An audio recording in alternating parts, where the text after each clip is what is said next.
لا يحزن قارئ القرآن، لأنه يقرأ قوله تعالى: فمن اتبع هداي فلا يضل ولا يشقى.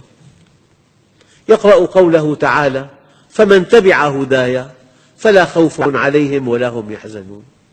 يقرأ قوله تعالى: من عمل صالحا من ذكر أو أنثى وهو مؤمن فلنحيينه حياة طيبة. لا يحزن قارئ القرآن إذا قرأ قوله تعالى: إن الله يدافع عن الذين آمنوا.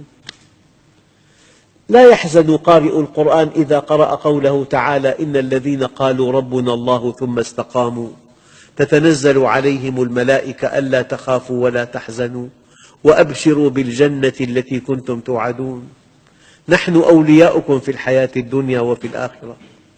إذا كان الله معك فمن عليك، وإذا كان عليك فمن معك. ويا رب ماذا وجد من فقدك، وماذا فقد من وجدك. لا يحزن قارئ القرآن وهو يقرأ قوله تعالى: أفمن كان مؤمنا كمن كان فاسقا لا يستوون. لا يحزن قارئ القرآن وهو يقرأ قوله تعالى: أفنجعل المسلمين كالمجرمين ما لكم كيف تحكمون. لا يحزن قارئ القرآن وهو يقرأ قوله تعالى: ما يفعل الله بعذابكم إن شكرتم وآمنتم.